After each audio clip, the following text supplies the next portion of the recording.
سبحان الله العظيم. The arrogant proud leaders of his nation said, O Shu'aib, we shall certainly drive you and your fellow believers out of our town, or you will have to return back to our national ways. He replied, What? Will you make us turn back against our will? We shall indeed invent a lie against Allah if we return to your ways after Allah has rescued us therefrom. It is not possible for us to turn back unless Allah, our Rabb, wants us to. Our Rabb has vast knowledge of everything. We put our trust in Allah. Then they prayed, Our Rabb, decide between us and our nation with truth, for you are the best to decide. The leaders who disbelieved from among his nation said, If you follow Shu'aib, you shall indeed be losers. Thereupon an earthquake overtook them, and they became lifeless bodies in their homes with their faces down. Those who called Shu'aib a liar were as though they never lived therein. Those who called Shu'aib a liar were the actual losers. Shu'aib left them, saying, O my people, I did indeed convey to you the messages of my Rabb, and I did give you good advice. How shall I then be sorry for the nation that refuses to believe? Whenever we sent a prophet to a town, we afflicted its people with adversity and misfortunes so that they might humble themselves. Then we changed their adversity into good fortune till they became very affluent and said, Our forefathers also had their adversity and affluence. Behold, we took them by surprise while they did not even notice it. Had the residents of the towns believed and feared Allah, we would have showered upon them riches from the heavens and the earth, but they disbelieved, so we seized them for their misdeeds. Do the people of these towns now feel secure from our punishment, coming to them by night while they might be fast asleep? Or do the people of these towns feel secure from our punishment, coming to them in broad daylight while they are playing around? Do these people feel secure against the plan of Allah? In fact, only those people feel secure from the plan of Allah who are doomed to destruction. Is it not a guiding lesson to those who inherit the earth after its former occupants that if we please, we can punish them for their sins and seal their hearts so they would not hear? Those towns whose stories we related to you can serve as examples. Certainly their Rasuls came to them with clear signs, but they persisted in their unbelief and would not believe what they had denied before. That's why Allah sealed the hearts of those unbelievers. We did not find most of them true to their commitment. Rather, we found that most of them were transgressors. Then after them we sent Musa with our revelations to Pharaoh and his chiefs, but they too treated our revelations unjustly. So see what was the end of those mischief makers. Musa said, O Pharaoh, I am a Rasul from the Rabb of the world. It is not fitting for me to say anything about Allah except the truth. I have come to you from your Rabb with clear signs of appointment. Therefore send the children of Israel with me. Pharaoh asked, If you have come with a sign, then produce it, if what you say is true. So Musa threw down his staff, and all of a sudden it became a real serpent. Then he drew out his hand from his pocket, and it became shining white to all the beholders. The chiefs of Pharaoh's nation said, He indeed is a skilled sorcerer, who intends to drive you out from your land. Pharaoh asked, So, what do you propose? They said, Put him and his brother off for a while, and send the collectors to all the cities, and summon every skillful sorcerer to you. The sorcerers came to Pharaoh and said, We must certainly have some suitable reward if we prevail. Yes, he answered, not only reward, but more. You shall certainly become my favored friend. Then they asked Musa, Will you cast, or should we be the first ones to cast? Musa said, You cast. So when they cast, they bewitched the eyes of the people and terrified them by a display of mighty sorcery. We inspired Musa to cast his staff. No sooner did he cast his staff than it became a serpent and began to swallow up the creation of their sorcery. Thus the truth prevailed, and all that they did collapsed. Pharaoh and his people were defeated and put to humiliation, and the sorcerers, since they were professionals and knew that it was not sorcery, fell down in prostration, saying, "We believe in the Rabb of the worlds, the Rabb of Musa and Harun." Pharaoh said, "How dare you believe in him without my permission? In fact, this was a plot which you all had planned to drive the people out of their city, but soon you will know its consequences. I will have your hands and your feet cut off on opposite sides, and then crucify you all." They answered, "We shall surely return to our Rabb." Look at your verdict. You want to take revenge simply because we believed in the signs of our Rabb when they came before us. O Rabb, give us patience and cause us to die as Muslims. The chiefs of Pharaoh's nation asked him, "Will you leave Musa and his nation free to commit mischief in the land and to forsake you and your gods?" He said, "Will you put their sons to death and spare their daughters? We have irresistible power over them." Musa said to his people, "Seek help from Allah and be patient. The land belongs to Allah. He gives it as heritage to those of his devotees whom he pleases. You should know that final success is for the righteous." They said, "We were oppressed before you came to us, and since you have come to us." He replied, "It is quite possible that your Rabb may destroy your enemy and make you vicegerent in the land. Then he will see how you act." We afflicted Pharaoh's people with several years of famine and shortages of fruit, so that they might come to their senses. But whenever they had good times, they said, "It is our due." And whenever evil befell them, they ascribed that bad luck to Musa and those with him. Behold, in fact, their misfortune was in the hands of Allah, yet most of them did not know. They said to Musa, "No matter what sign you may bring us to put your magic spell, we are not going to believe you." So we plagued them with storms, locusts, lice, frogs, and blood, clear-cut signs, yet they persisted in their arrogance, for they were a criminal nation. Every time the plague befell them, they said, "O Musa, pray for us to your Rabb as he has made the promise with you. If you help remove the plague from us, we shall truly believe in you and send the children of Israel with you."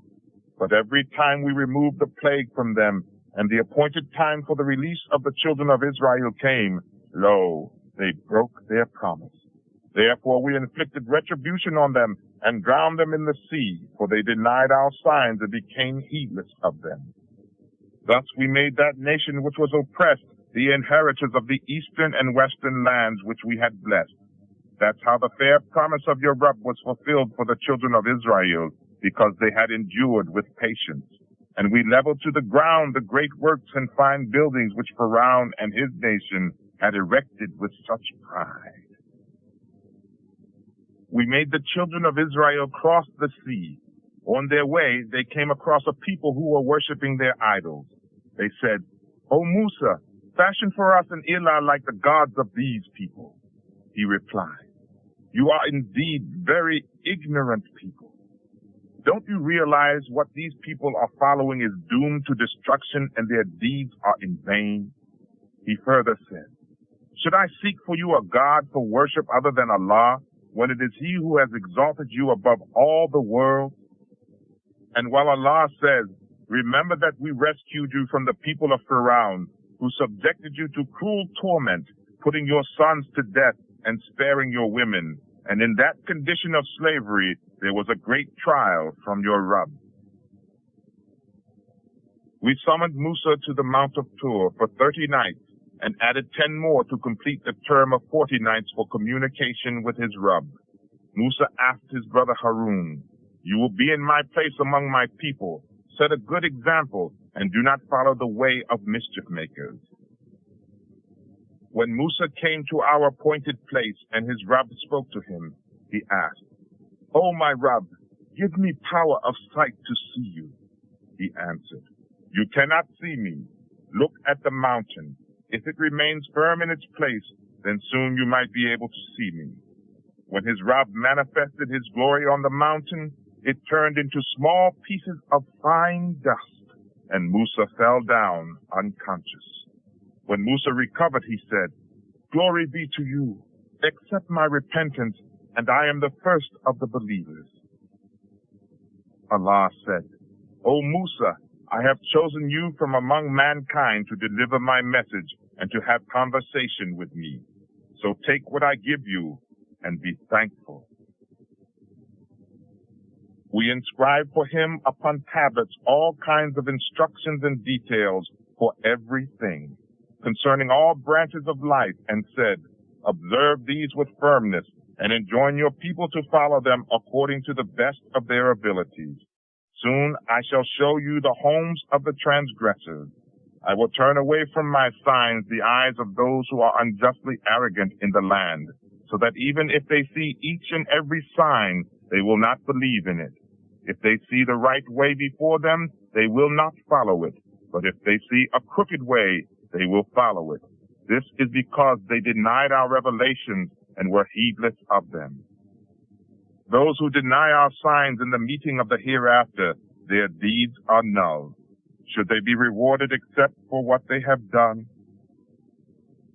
In his absence, the nation of Musa made an image of a calf for worship from their jewelry, which produced a mooing sound. Did they not see that it could neither speak to them nor give them guidance? Yet they took it for worship and became wrongdoers. When they felt ashamed about what they had done and realized that they had gone astray, they said, "If our Rabb does not have mercy on us and pardon us, we shall become losers." When Musa came back to his people, he was extremely angry and sorrowful, and he said, "What an evil thing you have done in my place in my absence. Have you tried to hasten the retribution of your Rabb?" He put down the holy tablets and seized his brother by the hair of his head and dragged him closer. Harun cried, "O son of my mother, the people overpowered me and almost killed me. Do not make my enemies happy over me, and do not count me among the wrongdoers." At this, Musa said, "O Rabb, forgive me and my brother, and admit us to your mercy, for you are the most merciful of all." Those who worship the calf have indeed incurred the wrath of their Rabb and disgrace in this life. Thus do we recompense those who invent falsehoods. As for those who do evil deeds, then repent and become true believers thereafter. Your Rabb is most surely the forgiving, merciful. When Musa's anger calmed down, he took up the holy tablets in whose writing there was guidance and mercy for those who fear their Rabb. Musa chose 70 men from his nation to accompany him to our place of meeting. On their way, when they were seized by a violent earthquake, he prayed, "O my Rabb, had it been your will, you could have destroyed them long ago, and myself too. Would you destroy us for the offense committed by some fools among us? That trial was ordained by you, to confound whom you willed, and to guide whom you pleased. You are our guardian.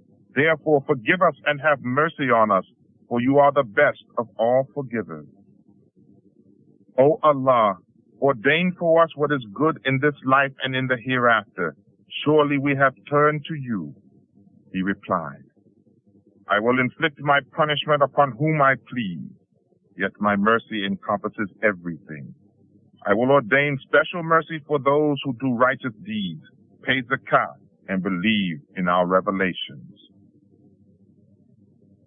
Now special mercy is assigned to those who follow the Rasul, the unlettered prophet, whom they shall find described in the Torah and the Injil, who enjoins them what is good and forbids what is evil, makes pure things halal for them and impure things haram, relieves them from their heavy burdens and from the yokes that were around their necks.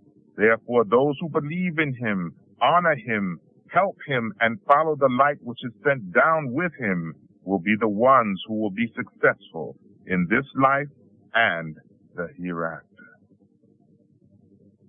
O Muhammad, say, "O mankind, I am the Rasul of Allah towards all of you, from he to whom belongs the kingdom of the heavens and the earth. There is no deity but him.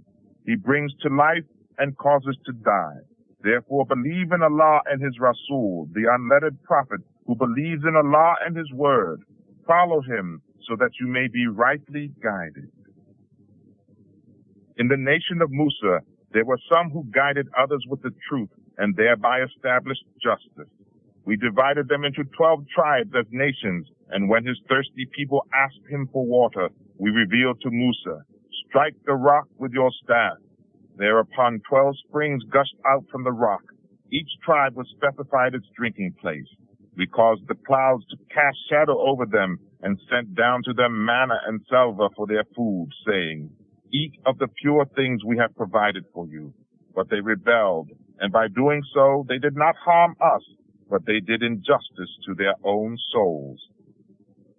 When it was said to them, "Reside in this town and eat therein whatever you please, and say Hittatun, and enter the gate in a posture of humility, we will forgive you your sins and increase all the more the reward for such righteous people." But the wicked among them changed that word which was said to them. As a result, we sent down a scourge upon them from heaven for their wrongdoings. Ask them about the town which was situated on the seashore. What happened when they transgressed in the matter of the Sabbath? On the day of their Sabbath, the fish appeared before them on the surface of the water. But on the days other than their Sabbath, they never came near them. Thus did we tempt them because they transgressed.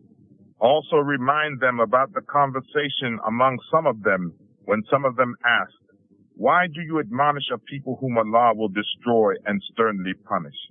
They replied, "To be able to offer an excuse before our Rabb that we did discharge our duty, and also in the hope that they may refrain from his disobedience." However, when they disregarded the reminder, we delivered those who forbade evil, and we overtook those who were wrongdoers with stern punishment because of their transgression. But when after that they persisted in their forbidden ways, we said to them, "Be detested apes." Also remind them when your Rabb declared that he would raise against them others who would afflict them with grievous torment till the day of resurrection. Swift is the retribution of your Rabb, yet he is also oft forgiving, most merciful. We broke their unity as a nation and dispersed them into different communities all over the earth. Some of them are righteous and others are the opposite. We tested them with both blessings and misfortunes so that they might turn to the right way. Then they were succeeded by an evil generation who inherited the book. They indulged in the vanities of this nether life, saying, "We expect to be forgiven," assuming that they are favorites of Allah and somehow He will spare them. Yet if similar vanities came their way, they would again seize them. Was not a covenant taken from them in the book that they would not speak anything about Allah except the truth? And they have studied what is in the book. Best for the righteous is the home of the hereafter. Don't you understand? As for those who strictly observe the book and establish Salah, surely we never let the reward of such righteous people go to waste. Remember when we suspended the mountain over them as though it was an umbrella, and they feared it was going to fall on them. And we said, "Hold firmly to the book that we have given you, and be mindful of what is in it, so that you may guard yourselves against evil." O Prophet, remind mankind about the incident when your Rabb brought into existence the offspring from the loins of Adam and his descendants, and made them testify about themselves. Allah asked them, "Am I not your Rabb?" They all replied, "Yes, we bear witness that you are." This we did lest mankind should say on the day of resurrection, "We were not aware of this fact that you are our Rabb, and that there will be a day of judgment." Or lest you should say, "Our forefathers started the practice of shirk, and we just followed, being their descendants.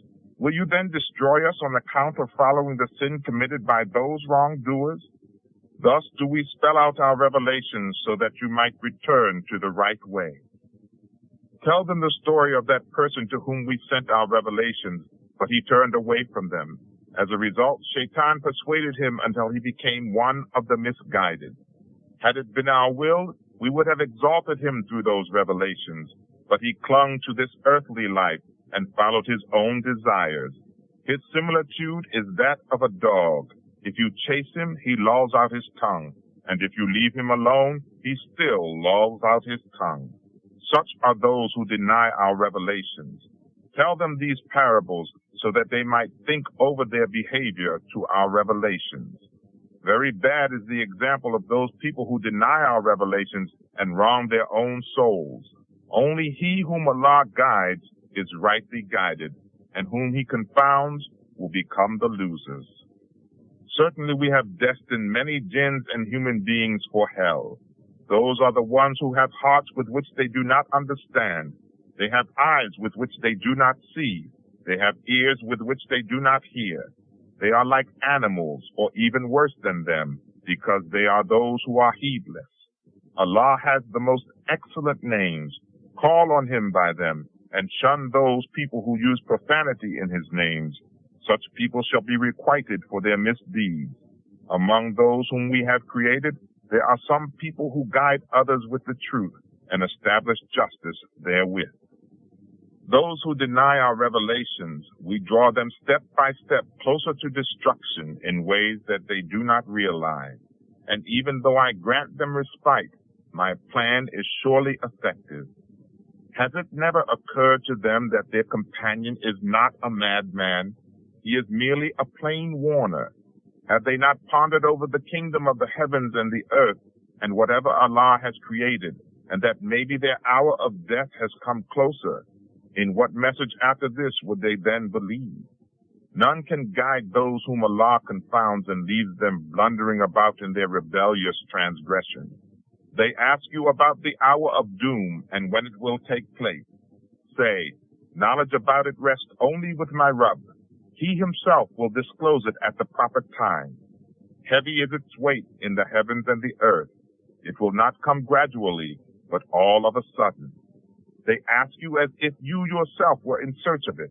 Tell them, the knowledge about it rests only with Allah, though most people do not understand. Further tell them, I have no power to acquire benefit or to avert any harm from myself. Only that happens which Allah wants. Had I possessed the knowledge of the unseen, I would have acquired many benefits to myself, and no harm would have touched me. I am no more than a warner and a bearer of good news for the true believers. He is the one who created you from a single being, and from that being he created his mate, so that he might find comfort with her. When he covers her, she conceives a light burden and walks around with it. When it grows heavy, they both pray to Allah their Rabb, saying, if you will grant us a healthy child, we will be truly thankful. But when he gives them a healthy child, they both begin to associate partners with him in what he has given them. But Allah is exalted far above the shirk they commit of associating other deities with him as his partners. Do they associate with him those deities who can create nothing but are themselves created? They have neither the ability to help them, nor can they help themselves. If you invite them to guidance, they will not follow you. It will be all the same to you whether you call them or hold your peace. In fact, those whom you call besides Allah are bondmen like yourselves. Well, call them and let them answer you if what you say is true. Have they feet to walk with? Have they hands to hold with? Have they eyes to see with? Have they ears to hear with? O Muhammad, say, call on your Shuraka and collectively plot against me, and give me no respite. My protector is Allah, who has revealed this book and is the protecting friend of the righteous. On the contrary, those whom you call besides him have neither the ability to help you, nor can they help themselves. If you call them to guidance, they cannot even hear what you say.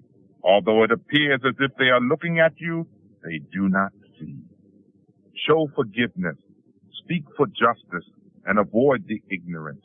If Shaitan tempts you, seek refuge with Allah, for he is the one who is all-hearing, knowing. Those who fear Allah, when they are tempted by Shaitan, they have but to remember Allah, and they shall see the light. As for Shaitan's brothers, they drag them deeper into error and never relax their efforts. When you, O Muhammad, do not bring them a revelation, they say, have you not yet invented? Tell them, I follow only what is revealed to me from my Rabb. This book contains veritable insight from your Rabb, a guidance and blessing for the true believers. When the Quran is recited, listen to it with complete silence so that you may be shown mercy. Bring your Rabb to remembrance deep in your soul with humility and in reverence, without raising your voice, both in the mornings and in the evenings, and be not of those who are heedless. Surely those who are close to your Rabb do not feel too proud to worship him. They declare his glory and prostrate themselves before him. They ask you about booty. Tell them, the booty belongs to Allah and his Rasul. So fear Allah, end your disputes, and correct the relationships among yourselves. Obey Allah and his Rasul if you are true believers. The true believers are those whose hearts tremble with fear when the name of Allah is mentioned, and whose faith grows stronger as they listen to his revelations, and they put their trust in their Rabb, who establish salah and spend in charity out of the sustenance which we have given them. They are the ones who are the true believers.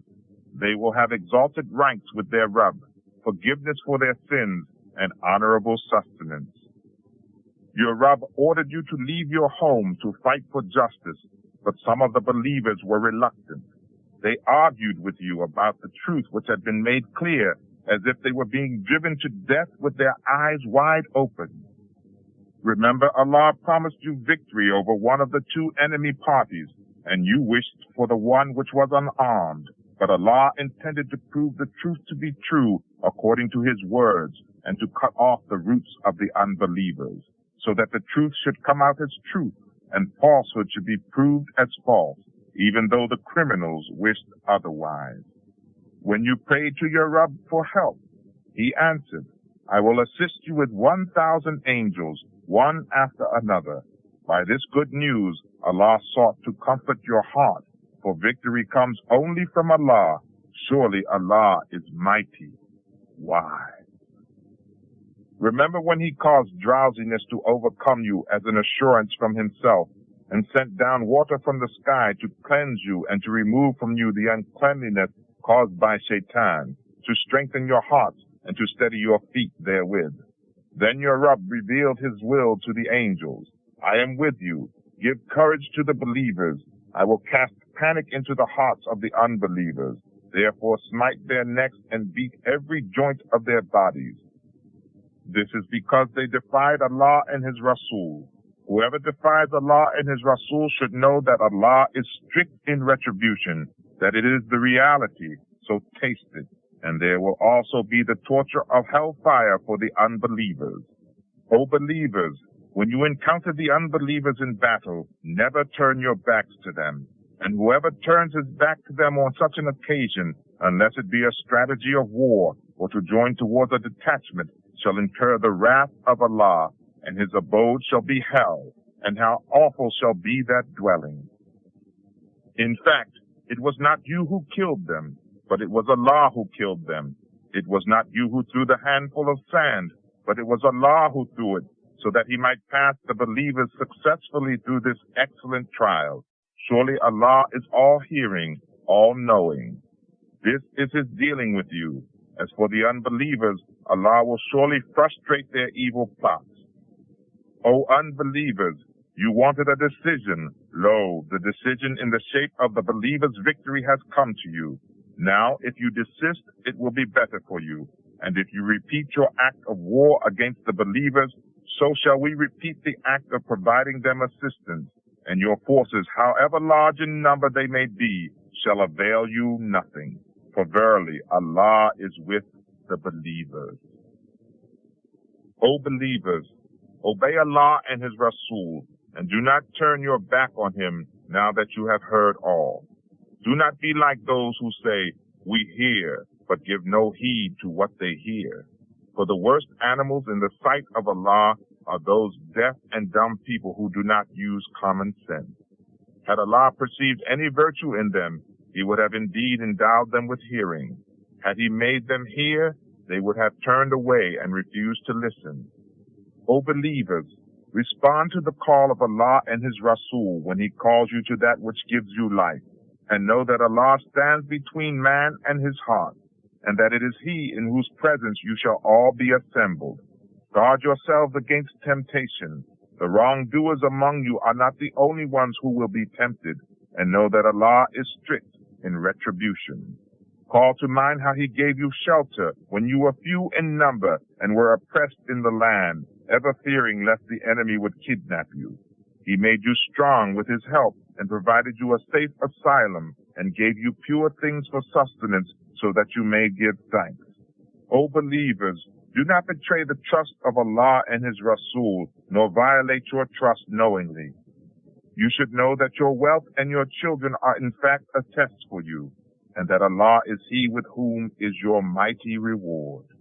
O believers, if you fear Allah, He will grant you a criterion, do away with your sins, and forgive you. Allah is the Lord of mighty grace. Remember how the unbelievers plotted against you. They sought to take you captive, or kill you, or exile you. They planned, and Allah also planned. Allah is the best planner of all. Whenever our revelations are recited to them, they say, "Well, we have heard this. If we wanted, we could fabricate the like. These are nothing but tales of the ancients." Also remember how they said, "O Allah, if this is indeed the truth from you, then rain down stones on us from the sky, or inflict some dreadful scourge to punish us." But Allah would not punish them while you were present in their midst, nor does Allah punish people while they are asking His forgiveness. But now there is no reason why Allah should not punish them when they are blocking others from the Masjid al-Haram, whereas they are not its lawful guardians. In fact, its only guardians are those who fear Allah, even though most of them do not understand. Their prayer at the house of Allah is nothing but whistling and clapping of hands, whose only answer can be, "Taste the punishment because of your denying the truth." Surely the unbelievers spend their wealth in blocking the way of Allah, and so will they continue to spend. But in the end, these very efforts will become the cause of their regrets. At length, they will be defeated, and in the hereafter, these unbelievers will be gathered together and driven to hell. In order that Allah may separate the filthy from the pure, He will heap the filthy one upon another all together, and then cast them into hell. They are the ones who will be the losers. O Prophet, tell the unbelievers that if they desist from unbelief, their past shall be forgiven. But if they persist in sin, let them reflect upon the fate of their forefathers. O believers, fight them until there is no more mischief and the deen of Allah is established completely. But if they do stop from mischief, then surely Allah is observant of all their actions. If they give no heed, then you should know that Allah is your protector. He is the